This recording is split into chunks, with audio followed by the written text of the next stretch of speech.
I'm Eric Wolpaw, and I'm a writer at Valve. I'm Chuck Valsek, also a writer at Valve. And today we are going to talk about making Portal 2.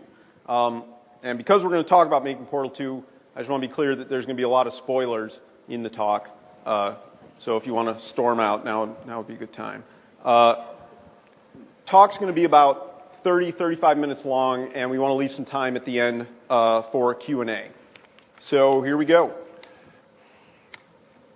Blues Brothers 2000, Ghostbusters 2, and my favorite, Titanic 2. Yeah. These all raise a question, why even make a sequel? Yeah, sequels get a bad rap, which comes mostly from movies, we think, where sequels rarely work in the first place and are almost never better than the original. Game sequels, though, have a long tradition of actually improving on the original. The reason why I think is just because games in general get better with iteration. Most of the first in a series of games tends to not actually capture the vision of the developers. So the good news here is that making a sequel to a game should be a lot easier than making the sequel to a movie. Unfortunately, we still had a problem. This was a sequel to Portal. Critics and players pretty much thought the game was the perfect length. Most people thought the story was self-contained, and they were just about satisfied with the experience. At the end, we blow up Aperture, and we even kill GLaDOS, kind of. So that leaves us with a problem. We made a game with really no thought of making a sequel or extending the story on how we would go about making a sequel. And actually, Jay Pinkerton, who's one of the other writers, helped us make this slideshow, and he put these in this morning, these quotes. So I'm actually just seeing it for the first time. Could Portal 2's writers possibly top what many consider to be one of the finest examples of modern game writing? In a word, no. So they kind of gave it to us and then took it away there real quick. So why make Portal 2? Well, at Valve, we really just get to work on what we're interested in. And the bottom line was Portal 1 was made by a small team of students that we picked up from DigiPen who had made a small demo game called Nerbacular Drop. And so that left like 150 people at Valve who actually didn't get to work on Portal, but who loved Portal. And so after we released the Orange Box, there were just a bunch of people who wanted to work on a Portal game. And honest to God, it was as simple as that. So then the question is, where do we start? At Valve, we don't create giant design documents. What happened is after the Orange Box, we took about 4 months where the entire company broke into small little groups of about 3 to 4 people, and we did design experiments. And this is you can kind of pursue whatever interested you, whatever kind of crazy gameplay idea you wanted to explore. And a few of those experiments seemed like they might be a good fit for Portal. Right, and that's where we started, with a few simple ideas and some goals and constraints. At this stage of a project at Valve, we tend to start with a smaller team. In the case of Portal 2, there was about 15 of us. So that we can kind of poke holes in the concept before we get a big 60 or 70 person shipping team on it. So that's what a group of us did. And after looking at the result of everybody's design experiments and thinking a lot about what a sequel to Portal might look like, we ended up making a few key initial choices. So the first thing was we decided to keep Aperture. Aperture Science seemed like it was the foundation kind of on which Portal was built. From writing perspective, we thought there was sort of unlimited potential there to explore this mad funhouse of science. So, having decided to keep Aperture, here's what we cut from the original version of Portal 2. So we cut Chell. She got out. Good luck to her. Who needs her? Right. Who needs her? Cut GLaDOS. She kind of died at the end, and she had a nice little story arc. It's time for a new villain. And we cut Portals. Sure. The name is in the title, but we figure we would worry about that later. Yeah, Who needs them? We have a sexy new mechanic. Super confident in that. So the new mechanic was something that came out of the design experiments, and it was called F-Stop. And this is from our F-Stop Portal 2, our first mock-up of it. This is kind of the room where you were introduced to F-Stop. I'm not actually going to go into the details of the mechanic because hopefully someday we'll use it again.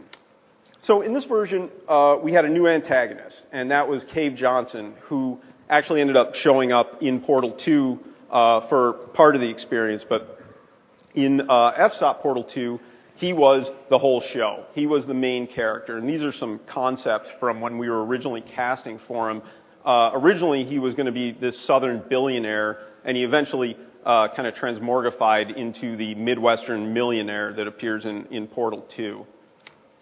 GLaDOS was not going to appear except in this little cameo where we had this thing called the gyroscopic liability absolver and disk operating system, and referred to as Betty. And she would kind of roll out after Cave Johnson would describe a test and quickly rattle off some legalese stuff that would absolve Aperture of any responsibility for the danger you were about to be in. It was like in those ads for medicine where they show puppies while they're talking about the rectal bleeding it's going to cause.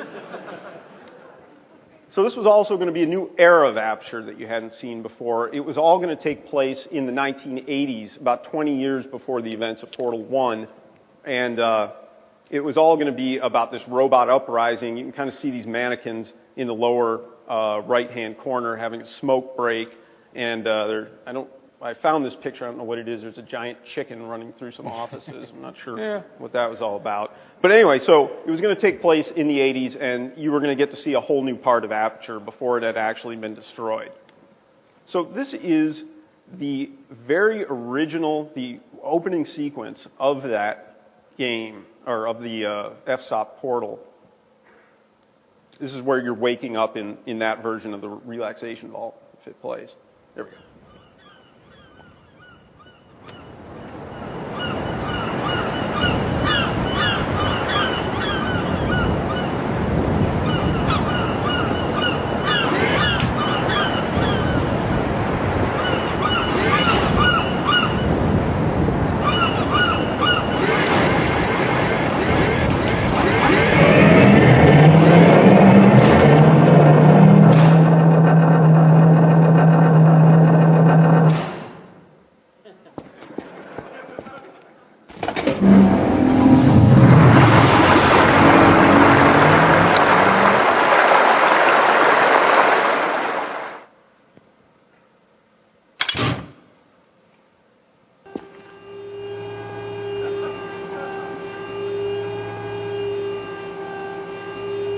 So that was showing some of the transforming environments that we were going to go for in that iteration.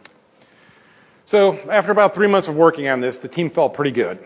People seemed to like the individual component ideas, but when we had something meaty enough to play test, the constant feedback we got was that it was a lot of things, but it wasn't Portal 2. So lesson one, you don't need to burn everything to the ground. So some things we added back in. We added back in Shell, GLaDOS, and portals. So in terms of the portals, at the end of development of Portal 1, we had a few mechanics that we've been working on, but because of the size of the team, we just didn't really have time to polish them enough to ship. Some things like the light bridge that's shown here and the excursion funnels. And so we went back to these and actually started trying to design puzzles with them and figure out what worked about them. And so we also went back to GLaDOS. You know, in the last 10 minutes of Portal, she's an interesting character to explore. She's broadened herself at that point. She has more emotions, for lack of a better term. She's become more human. And I think if most people look back at Portal 1, that's the GLaDOS they remember. They don't remember the early robotic GLaDOS. You know, and as writers, we'd lived with her for years. And so, you know, whatever we thought of her, it was a skewed perspective. Most gamers had only lived with her for a few hours, and they were ready for more of her. So Chell, bringing her back, was kind of the least intuitive piece to us. She's mute. She doesn't really have a character. She's just kind of this physical presence that you occasionally see glimpsed through portals. And honestly, like Chet said before, we kind of felt as writers that she'd had her day. You know, she fought GLaDOS, she escaped, and we just let her be. And we put her, we started this iteration of Portal with you waking up in the relaxation vault, and you were standing in front of a mirror so that you could see that you weren't Chell. You were this other character we called Mel, who had blonde hair and a different colored jumpsuit, and it was pretty obviously not Chell. And to a person, playtesters didn't care. At that point, it did not matter at all to them that they weren't Chell, until the point where she wakes up GLaDOS, and GLaDOS does not recognize her. And what we realized is that Portal 1 was this sort of intimate story about the relationship you had with GLaDOS. And when GLaDOS wakes up and doesn't recognize that you're the person that did these things to her in Portal, it's actually a blow to the player. I mean, this was a place where to a person, the playtesters were like, ugh, why doesn't GLaDOS know who I am? So Chell went back in. And then at this point, we also added something new, and that would be the paint mechanic. We had hired the guys who made Tag the Power of Paint back in the Left 4 Dead 1 days, and they actually helped us ship Left 4 Dead 1 and 2. And then they were somewhat independently working on using paint with portals. They showed what they were working on to the Portal 2 team, and we brought them on board. So there you had it. We had our new mechanics for the game. Yep. So we had added a whole bunch of stuff in, although Still Cut was the cake. And nobody missed it. So this is where we were at this point after the f-stop was abandoned. Portal 2 would have portals, GLaDOS, and take place in the aperture that players were familiar with from Portal 1.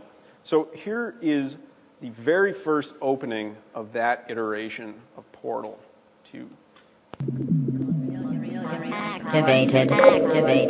Hello. You have been detained in the relaxation vault for 9 0 0 0 4 0.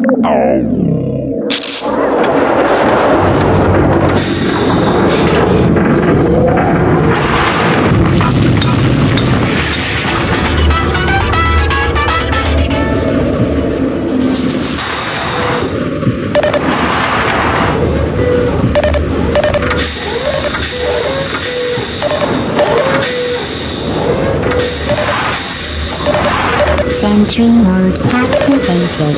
Target acquired.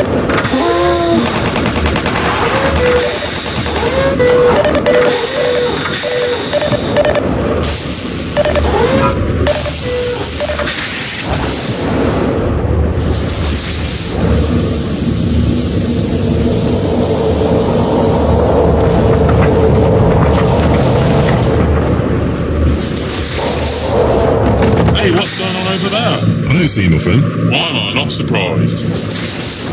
Critical error. Critical error. The usual summon burning.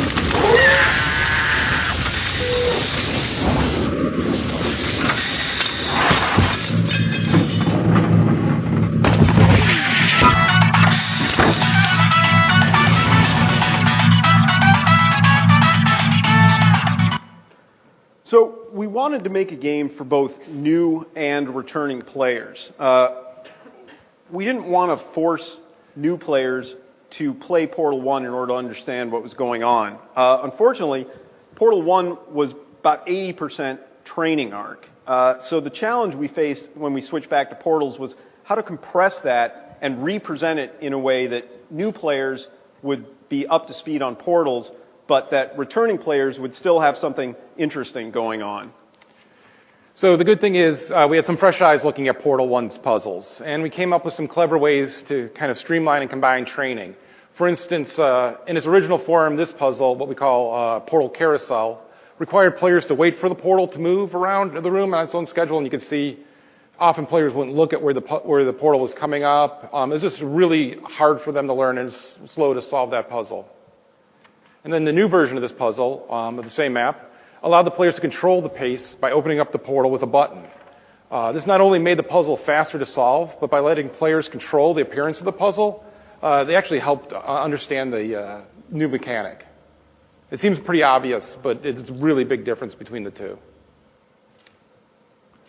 So another thing we did was improve the game by actually removing one of the features of Portal 1, which was the dreaded plasma ball. I don't know if you remember it, but we replaced it with lasers. The plasma ball had had several drawbacks, primarily that there was a long wait after failure before the plasma ball would come back, and also the way it would kind of sneak up behind you and just vaporize you out of nowhere, and players often had no idea why they just died. But lasers had all the puzzle-solving properties of energy balls while also providing instantaneous feedback loop for the player. Because a laser entering one portal and coming out of the other was sort of a permanent fixture until you moved the portal, we noticed that it really, really helped new players sort of understand what portals were doing. The lasers also let us do a few things the plasma balls didn't. For instance, this is the original version of the part of the game where you destroy the neurotoxin facility.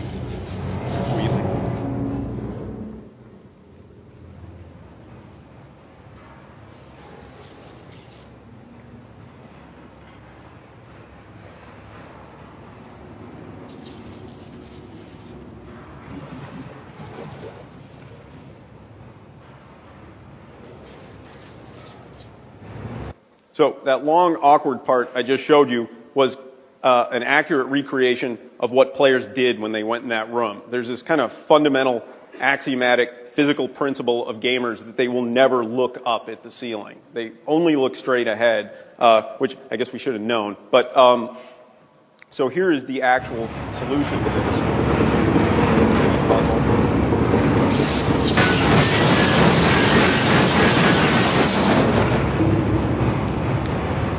So it was kind of cool, but we were really having a hard time getting people to look up. At one point, we even considered just putting a sign there that just said, look up, which seemed like it was going to ruin the puzzle and just seemed kind of cheap, and we had a rule against doing that.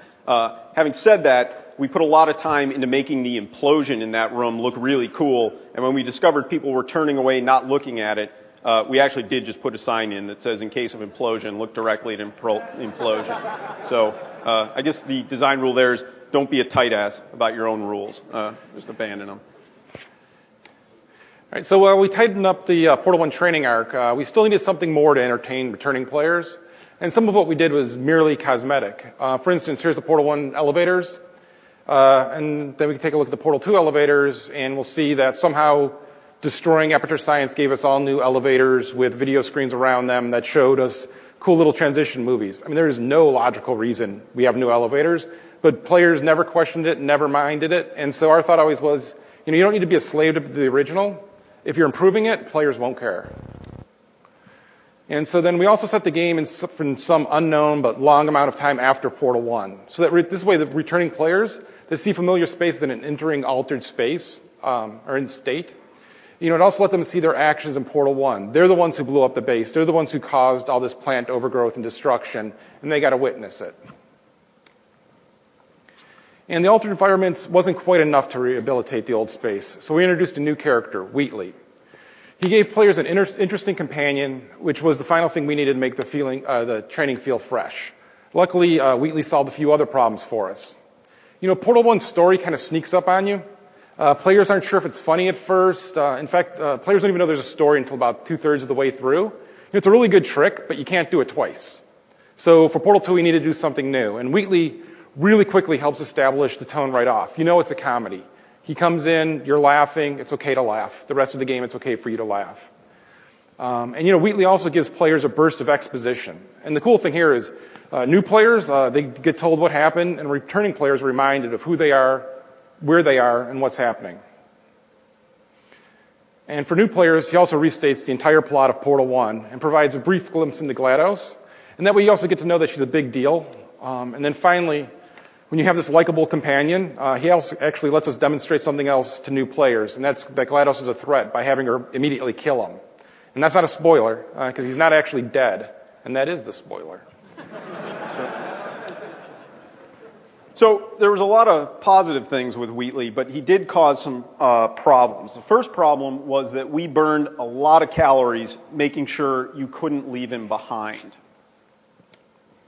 When we first put him in the game, you spent a lot of time actually carrying him around. And we let you drop him, basically at any point. And the main reason we let you drop him was because we were thinking, well, if you can carry him, obviously you ought to be able to drop him. It was just this kind of axiomatic assumption that we made that we never really thought to challenge. The other reason you could carry him dates back to an early prototype sphere that was this paranoid sphere that had carved out a section of old Aperture as his own little fiefdom, and had set up all these defenses to protect it. Unfortunately, all the defenses were pointed in one direction, and Shell could just drop in through a crack in the wall about 2 feet behind him and pluck him off his pedestal. And here is an actual video of that original sphere.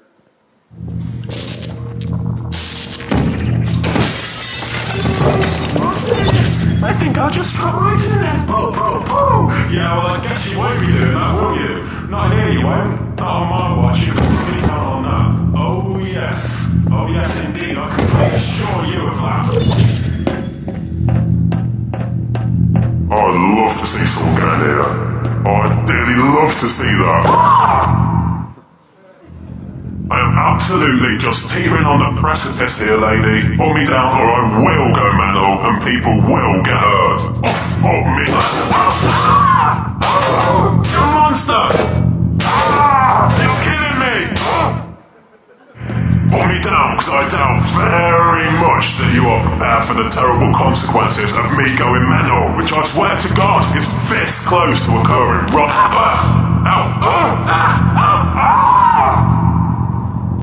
So that last part at the end where you beat him against a wall and then throw him down the stairs caused us probably about a year of pain and suffering because we liked it so much that we wanted to make sure that you could do it with Wheatley. Unfortunately, being able to drop Wheatley meant that we had to gate the player so that he couldn't just drop Wheatley and then wander off into the rest of the game.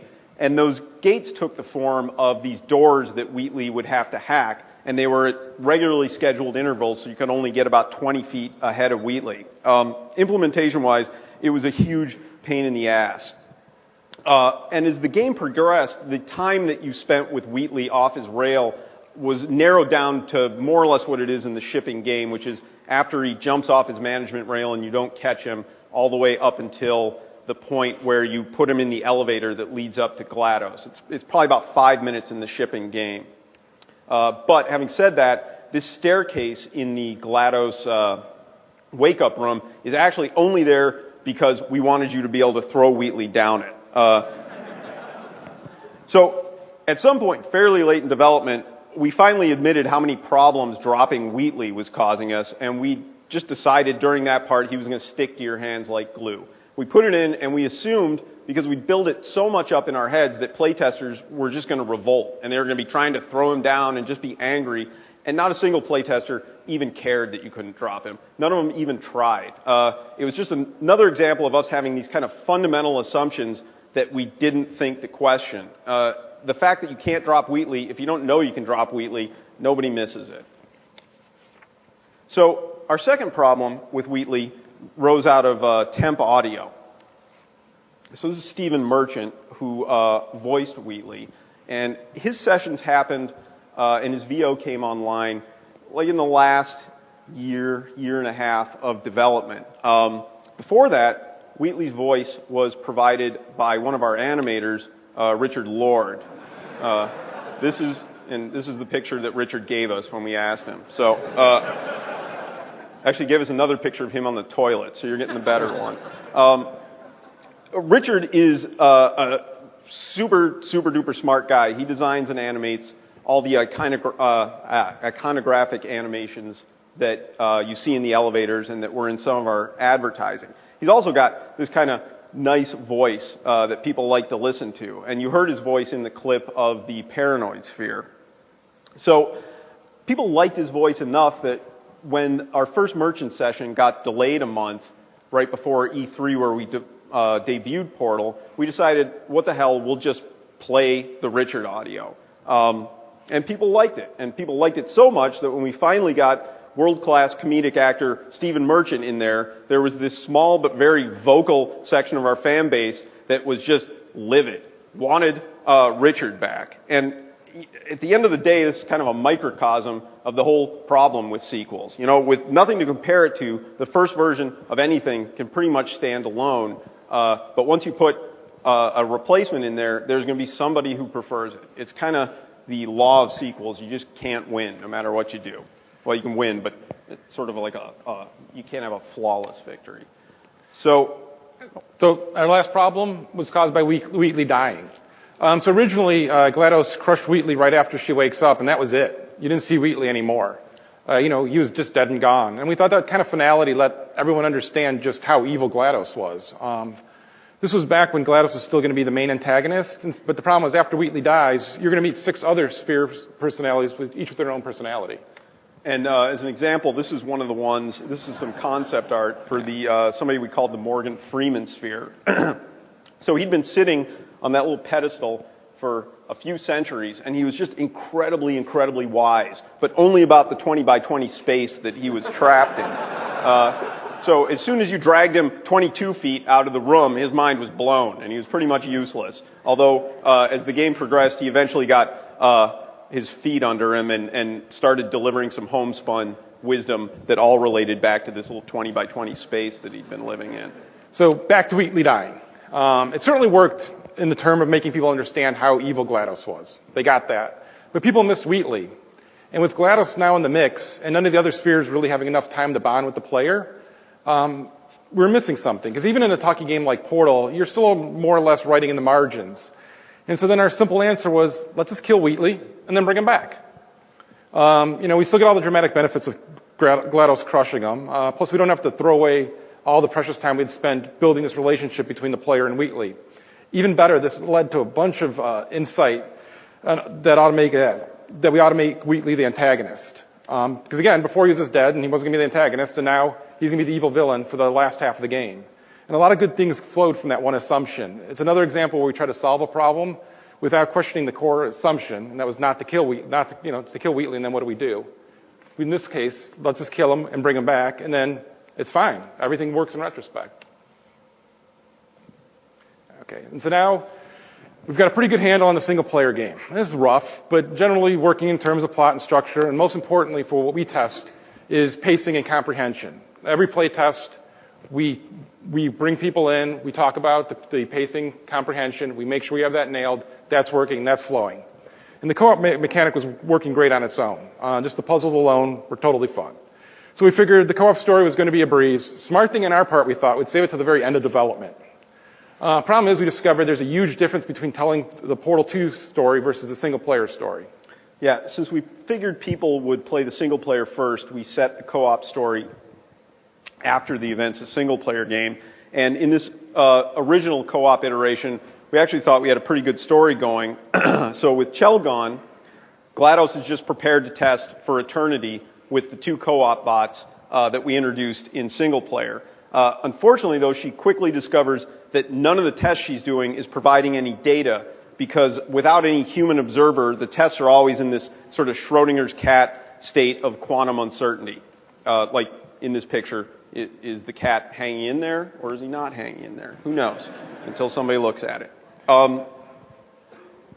So what she does is she starts sending the bots into the bowels of Aperture to collect human artifacts in the hope that they will help the bots become more human so she can break through this kind of quantum problem she has. So we actually mocked this whole part up for playtesting all the way through the retrieval of the first artifact, which was this Garfield-like cartoon called Dorfelt that some long-dead Aperture employee had tacked up on a bulletin board deep in the bowels of Aperture. The bots find it, they bring it back to GLaDOS, and none of the 3 of them can figure out what's funny about this Dorfelt. So GLaDOS actually rewrites it to make it funnier. So the first 3 panels, Dorfelt is sitting next to an empty pan of lasagna, and then his owner comes, and he's really angry that Dorfelt ate the lasagna. And then the owner says that he's activated the neurotoxin emitters, at which point Dorfelt feels regret, but only briefly.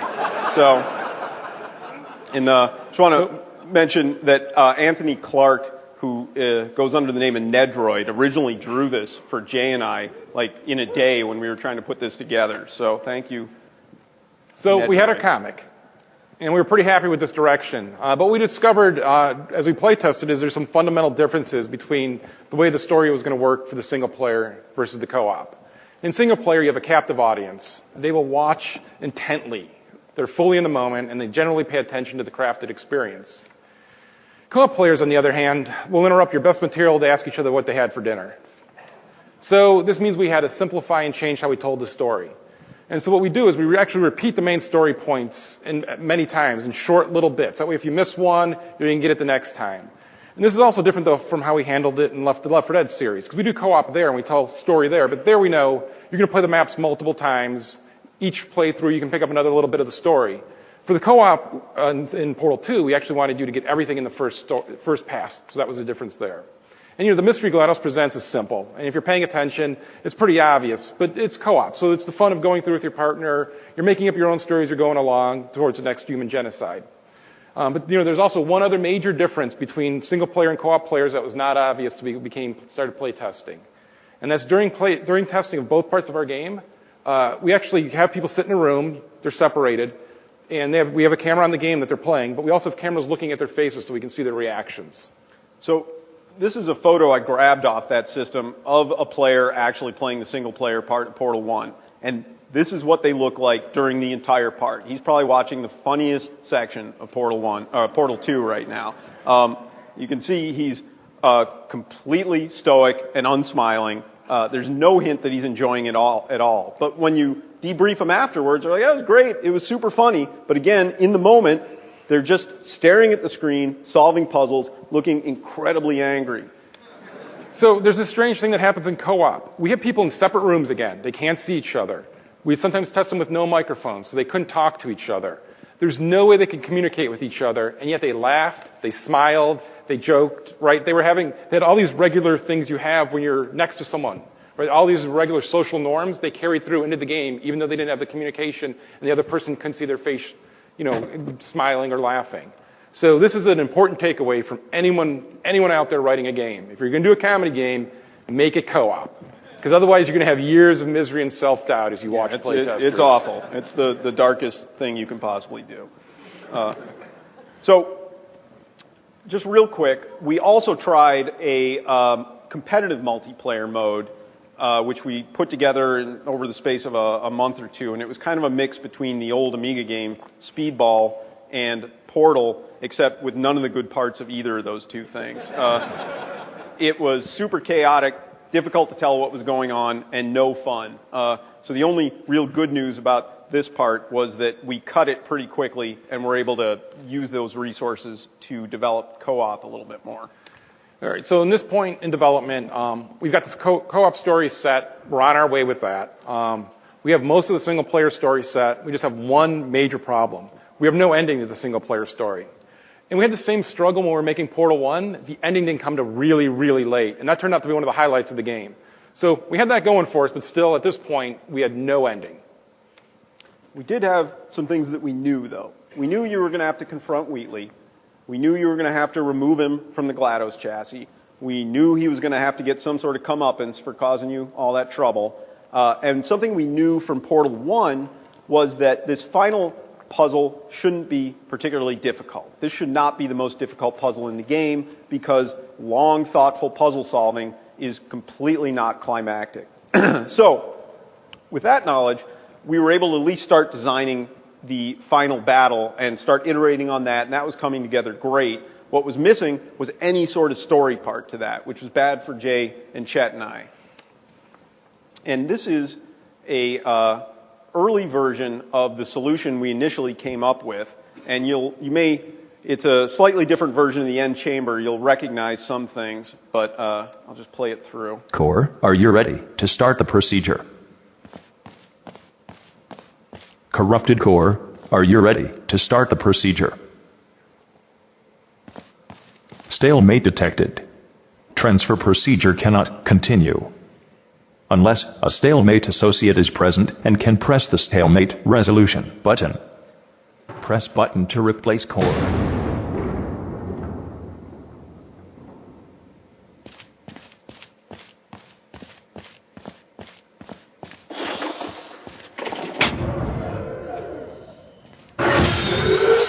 Stalemate button has been destroyed.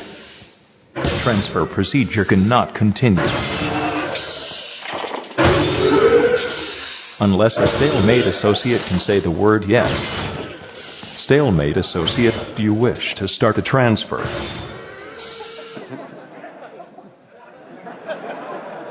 Yes. Stalemate resolved. Core transfer initiated. So, confused? So were all our playtesters. That was Chell speaking, right? The confusion reaction was pretty much all we saw from players not really understanding who was talking, and they're super underwhelmed. And that's the end of the game. And this is a classic idea of like, just, you have this great idea, you're pitching it, it sounds awesome. Oh my God, Chell's finally going to speak. Yeah, Where's it going to come out? One word. She's going to say very one end. word, and it's going to be the one that ends the game. And then you actually test it. Boy, did it suck. Yeah. It sucks. Boy, that was bad. So this is where we were. There's a release date bearing down on us, and we have no ending. So going back a little bit, at one point earlier in production, we'd had this idea that scattered throughout the game there would be these fake endings. When this rose out of when we were watching Portal 1 playtest, there's a part about 2/3 through the game where you ride an elevator into a fire pit, and you're supposed to escape the fire pit, and that's when you go behind the scenes. But a small percentage of playtesters were just fine with riding the elevator into the fire pit. Like, that was a good ending for them. It was dark, but they liked it. Like, it just ended with them dying. So we thought, well, we'll service those people. And we had these scattered throughout the game parts where Chell would die, and that would be the end, and we'd play a song, and if you wanted to, you could just quit there. So we had one that was like 2 minutes into the game, and if you died there was just a song that I think just Jay and I sang. It was, we hadn't done anything yet. That was just about reviewing those first 2 minutes, kind of wistfully, what had happened. And then later in the game, there was a part where there's a crack in the ceiling, and you could see the moon. And you could put a portal on the moon, and if you put one on the wall, it would suck you out onto the moon, and you would asphyxiate while listening to a sad song about the moon. And that one actually worked. For the people that found it, which was a small percentage of our playtesters, they really liked it. We eventually cut the alternate endings, partly because of how much work it was going to be for how little payoff, and partly because other than those two, we had kind of overestimated how many great fake endings we were going to be able to come up with. So anyway, there we were, not long to go until we're really going to have to finish this game and ship. And as Jay and Chet and I, in one of these sort of flop, sweat-soaked ending meetings, trying to figure out desperately what's going to happen, and somebody made the connection that if we resurrected this moon thing, it solved all our problems. Wheatley would get sucked out of the chassis, he'd get a comeuppance that was kind of deserved, but it wasn't really that bad. He's still out there in space. And it was this perfect mix of being totally awesome and completely stupid. So that's what we did. And in retrospect, this is another example that we kept finding of an obvious solution that was just sort of sitting there all along. In fact, it was probably one of the biggest lessons we learned is try to give yourself enough time for the obvious to become obvious, because at a certain point, most of the answers to what you need to do are buried in what you've already done. So that was the last major puzzle piece. We finished the game, we released it, and then as far as how it turned out, this year there was a pretty clear winner of the most Game of the Year awards, and that was Skyrim. But still, pretty clearly we're number two. No shame in being number two at all. And so, and that's where we ended. That's where we ended. We're going to do some Q&A.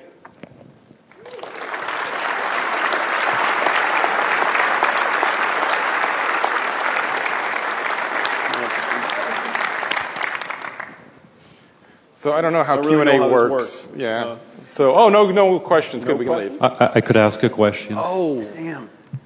So my question is, thanks for Portal 2 and Altman Murray.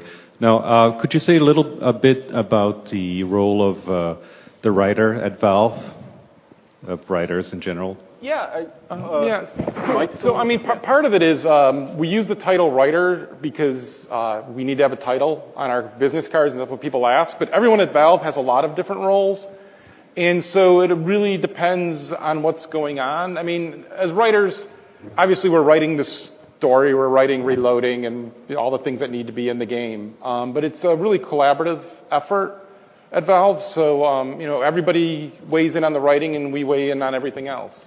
Yeah, we try and spread ourselves out in terms of, like Chet and I wire, and Jay as well now, wire the dialogue into the game. We don't just kind of throw it over the wall and hope that the game turns out okay, which is especially important for a game that's supposed to be funny, because the time, 1/10 of a second here and there just ruins the gag.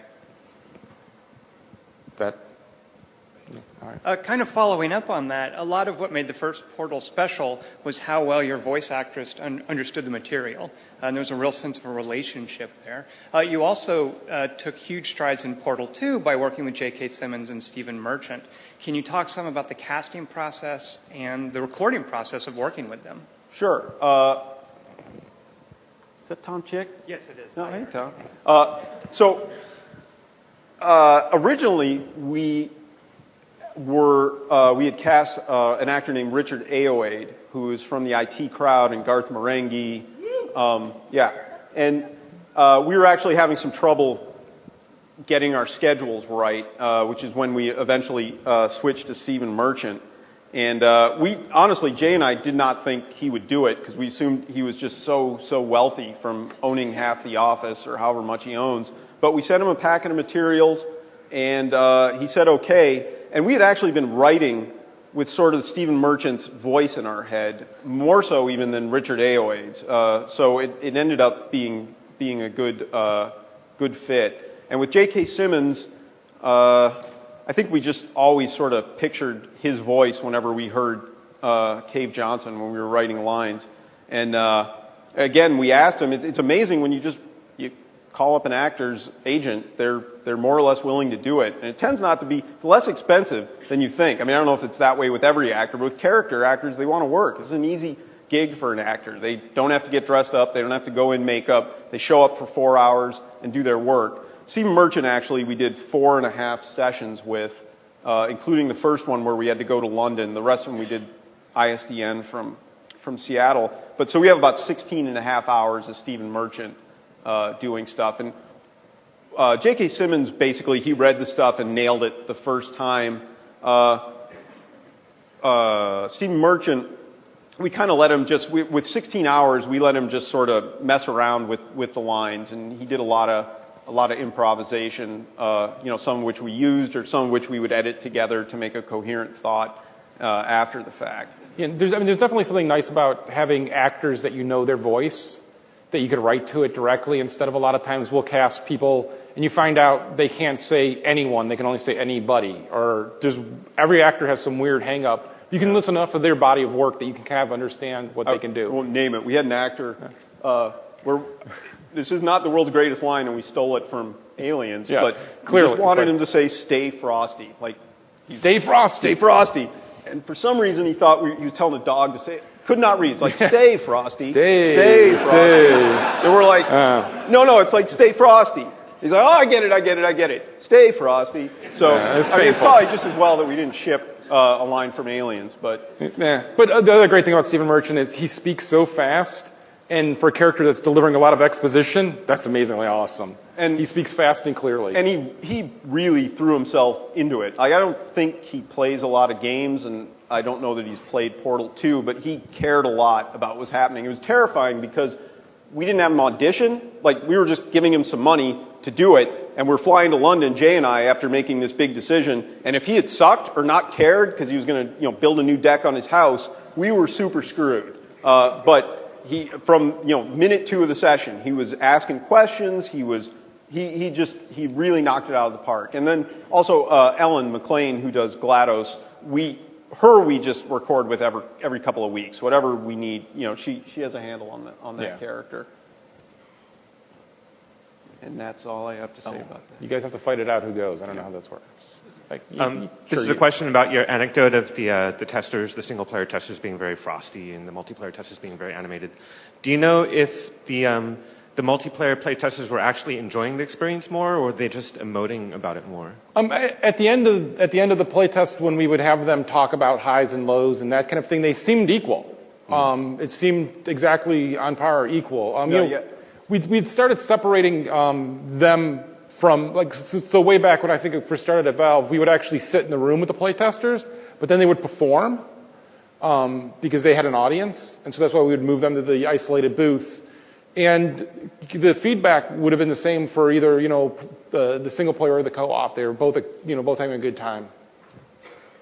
Yeah, they're just way more demonstrative in co-op. When you approach writing a game that will change through iterative design, where do you go for like a overall theme? How does that change when you're changing the game so widely with playtest? By theme, what are you referring to? Overall theme of the narrative? Oh, well, I think if we think of the theme as being, so for instance, in Portal, the theme is basically, I'm going to have this relationship with GLaDOS. I mean, that's the most important thing to us. So we wanted to make that central, and we wanted these other characters to somehow, whatever we added or whatever events had happened, it needed to kind of deepen your relationship to GLaDOS. So that was there from the beginning and carried through the whole time. We always held on to that. And this isn't really a theme, it's more of a writing rule we had, was that with a silent protagonist, there's this danger that you get into a position where you have a bunch of characters talking about something and you're just sort of observing it and you're standing around just with nothing to do. So one of the rules we had in the writer's room was that the characters needed to always be talking either to you or directly about you, just so you would always feel, even though you couldn't participate in the conversation, that you were the center of attention. Does that generally answer your question? You said that. Yeah. So I really enjoyed exploring the drawings on the walls, and I was just wondering if you could talk about kind of when in the process you guys started thinking about what those would entail, and how deep you went with those, with the physics and the astronomy that you guys included in those, and just generally talk about those. I really found them interesting. Well, that was kind of as we were expanding the Ratman's role. Yeah, this is kind of goes back to the thing we were talking about with the elevators, where the elevators got way better looking between the games. The Ratman got way better at art between the two games, just because we dedicated an artist. Yeah, to we it. had an artist who could do it, and that's the main reason of that. And some stuff is back solving. So in other words, that was kind of cheap to bring online at the end. So when we decided late that you were going to go to the moon, well, it was pretty easy to go back and have the Ratman drawing all sorts of pictures of the moon all over. It makes us look super smart when. Yeah, and oddly enough, the national song that plays in his den was originally the Moon sad song. Yeah, it was gonna. So they were gonna. The national was gonna do the sad song. You know, you had a good time, but you died on the moon, sort of thing. Okay. Yeah, hi. I was just wondering. When I was playing, I noticed there were a lot of references to Greek mythology in the story, more so with like Prometheus. I was just wondering what the reason was for putting those in the story. Jay Pinkerton read some Greek mythology, I think. That's really honestly about it was weird. We made the connection one day that I don't know if this was unconscious or what, that basically what happens to GLaDOS is almost exactly what happened to Prometheus. And so we just added it to the Oracle turret. I think some of the other allusions may be accidental. That's one of the things we discovered, is that when you have a game with enough content, there's just going to be some crazy coincidences that make you look, again, super smart, that you may not have planned for. Like Carolyn apparently means free man. Is that right, Jay? But Carolyn also just happens to be the name of Jay's mom, which is why we actually picked that. So still worked out. Thanks. Do you ever struggle between balancing the comedy and the drama of the piece, like where you had a joke you really liked, but you had to cut it because it was ruining a story beat? I mean, yeah, it's, there's a lot of stuff we cut. There's a whole set of tracks we cut because of gameplay that we had good beats in, funny stuff. And we definitely went back and forth on, for instance, the part where GLaDOS is deposed and Wheatley takes over. We originally had some more jokes in there, and we took some of them out, and we still have an ongoing argument where I still feel like when he's going in and he's like, this is going to hurt, isn't it? I wish he was just more scared there. Like, there are times when we're like, let's just not go for the joke here. Yeah, because I mean, a lot of times if you go for the joke there, kind of, you're purposely undercutting the main focus of that bit of story. So it's a toss-up. It is something we struggle with. Hi. So you did sort of start the talk out with this, but I wanted you guys to go in a little more about sort of managing, I guess, fan expectations. So I know I was talking to some of your colleagues around like the EP2 time, and they were really nervous about how the Hunter was in the teaser trailer, but there wasn't really gameplay around it. And I'm wondering just about like, if there are any promises you may regret or just like things that you revealed about the game before it was done or before it was tested that, just kind of put you in a tough position. What was the thing you said they cut? No, not that they cut, but like when the hunter in episode 2. Oh, in episode 2 was in the teaser. We showed the vents, the suction vents that just never turned into. I don't know if you remember it. It was we presented it as a puzzle mechanic, and you could break a tube or something, and suction would come out, and you could redirect the suction through portals. It was super cool, but we just never really found a great puzzle use for it. Well, except for the end. Yeah, the mitigating factor is we did use it in the end when you get sucked onto the moon, but we didn't really make it into a puzzle. That happens with all the games we've ever shown at any event. I mean, there's still people that are swearing that Left 4 Dead 1, the beta that we showed at this event, was the greatest version of that game ever. But the truth always is, there's always a little bit of smoke and mirrors going on there, and really the best version is the version we shipped. There's not at some point we go, this is a really cool thing, let's get rid of it. No, it's like, there's a bunch of problems, it's not really working as well as you think it is, and so what we end up shipping is going to be the thing that, we made the best choices on. Yeah, I mean, people ask us sometimes, or, well, not so much anymore, but some of the promotional videos we originally did for Portal 2 showed some test chambers that didn't really make it into the final game, but a lot of those weren't even decent puzzles. They were just something there to show off a mechanic. Some people still think that they're going to be great puzzles and want to know why we cut them. The good news is we're going to release a puzzle creator pretty soon, so they can try and recreate them themselves and find out how bad they were. Thanks. Yes, I was just wondering what decisions led to the potato, both from this purpose it served narratively, but also just why potato? So Jay and I would take these long walks trying to figure out what we were going to do with the story. And we knew GLaDOS was going to get deposed, and she was going to have to come with you. And we were trying to figure out what was the most humiliating thing that could happen to her. And we figured turning her into a potato battery was pretty bad. And then I think Jay said potatoes, and then it was kind of a sealed deal because we had a name for it. And it just seemed super sad that she would be in this shriveled, crappy little potato. And you could put it on the gun, and little tiny mic. Yeah, we originally also had this idea. This is another reason it was a potato. Was the bird was going to play a bigger role. So, because we knew we were going to need to explain later on why she wouldn't just tell you how to solve the puzzles that Wheatley had set up for you. And so our thought was the bird every couple of chambers was going to come in and attack the potato and eat part of it. And she was going to keep getting stupider and stupider as you went along.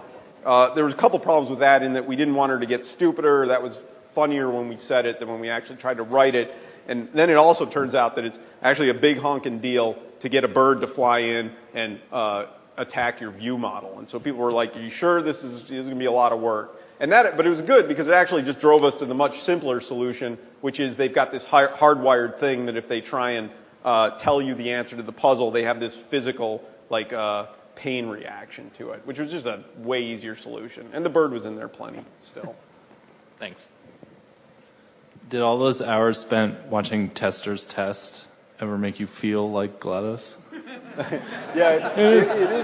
But also, it gets you nauseous. Yeah, it's tough. Portal's a tough one to watch. Yeah, motion sickness. But it is kind of just a giant analogy for actual how we make the games is what GLaDOS does. So yeah. So your experience in game design sort of informed the concept of the story, like this huge testing lab? A little bit, some of it. I mean, I know that when Wheatley makes his first test chamber, I think it was Phil Coe maybe made that, and he just used the standard thing that everybody does when they first make a level, which is to just make this big box with the word test on it, or their name or something. So yeah, in some ways that Wheatley was this kind of neophyte level designer. Thank you. How do you guys generate your scripts? Do you each take a mission, or do you bounce them back and forth? Do you lock yourself in a room and say, no one's getting out of here till we have the level 3? It depends where we are in the process, what we're working on. How far away we are from a recording session. If it's 3 weeks, we're not doing anything. If it's 3 days, we're sweating it. And we tend to sit in a room, more so now. We've been getting more in this sort of writer's room kind of thing where We'll bring our ideas, we'll try and hash them out all together, and then maybe separate and just sort of smooth everything out. Especially when you're doing the jokes. If the jokes aren't making anyone in the room laugh, they're not going to work. Yeah, right. It's a good first test. You get kind of punchy, and then they seem like they're working, and then they're horrible. They don't. But that's basically a lot of it is a group write where we sit down and we map out what needs to get written, where dialogue needs to be, and then we just try and as a group go through it. As I was playing Portal 2, I felt it was a really clear example of this kind of hero's journey kind of story with 3 acts, and especially the player descending in this sort of underworld in the second act. So can you say something about how intentional this was? Well, we certainly wanted our hero to go on a journey. And then we definitely, there's a structure of storytelling, right? I mean, 3 acts is pretty standard. We didn't really reinvent anything there, and it seemed to fit pretty well. Yeah, part of the thing with going into the underground was Portal 1 starts with you waking up and feeling very alone. And Portal 2 didn't start that way because for various reasons, but we still wanted to have an area where you did feel like you were now alone in a place you didn't understand, which is why when you get dropped down that pit, we give you a while to just sort of take it in, after having basically been accompanied by someone the entire time. But yeah, I don't know that there was any conscious hero's journey sort of thing going on. Thanks. What do the lights mean? Can we keep... No. We have 2 more questions, right? We can do those. Right? Is that all right? Yeah. Yeah, Valve has a pretty timely awesome... shirt, by the way. Oh, thank you. I appreciate that. It's just a Street Fighter shirt. Valve has got a pretty awesome reputation for releasing free content. And so I'm just wondering, have you ever considered releasing Michael's version of Wheatley? Like his entire... Assuming he did... He didn't do... Not everything's covered. Game? Oh, no. We didn't get... Okay. None of the stuff after Wheatley takes over, except for maybe a couple times when we didn't have merchant stuff, we'd bring Richard back in. But it would be a huge, huge undertaking. Got it. I assumed you already had the audio track. No. And the other problem is it would need to match the timing of the merchant lines, so or else it would be like 10 times more. Never. Okay. So, all right. Yeah, so that's not... Yeah. Let's not go there. All right. Thank you. But thank you. So the 2 big memes that came out of the first Portal were the cake and the companion cube, and I want to commend you guys for not going back to that well in the second game. But was it ever really tempting to just go for that layup and bring those back, or were there people in Valve who were like, "We got to have the companion cube"? People loved it. Well, the companion cube is back, so I don't know if you're setting me up to. Sorry. No, the companion cube is there. We don't focus on it a lot. We felt like that we could bring back in a sort of, I don't know, for lack of a better word, funny tasteful, funny way. The cake, I think we make one reference to, but no, nobody was really pushing us to do it. We just knew. I mean, we were pretty confident that we could just come up with a story that didn't rely on that. And, we figured people had lived with the cake jokes enough that they probably... Yeah, I mean, that is the thing, though, right? So we were talking about internally, we lived with GLaDOS this whole time. And so for us, not that we're sick of her, but we'd lived with her a lot, and we're thinking maybe we should try something new. But everybody lived with the cake is a lie jokes, right? I think we all had our share of those. Yeah, I mean, it was we great. Didn't need to go back. So no, nobody pressured us, and honestly, I've never had anybody come up and say, I wish there was more cake in the game. Absolutely. Yeah. Okay. Do you have anything left for a third one? Maybe. No. So I mean, honestly, it's like with when we also do why it takes so long for DLC. We don't worry or think about that. Like holding something back because you think you're going to run out of ideas. Don't ever do that. Just go. Just put it all in. You know what? You're going to have those horrendous days with the ending where you're just staring at each other thinking there's no way you're going to come up with anything. And you do. Yeah, there's some way to solve it. So don't hold back. Yeah. And also one of our goals was to not have a cliffhanger ending. We wanted, we felt like Portal had this nice, satisfying ending, and we wanted Portal 2 to feel the same way. Like at the end, there were some unresolved questions, but it felt like everybody had their end. Yep. So I think that's it. Is that it? So thanks, guys. Yeah, thank you so much.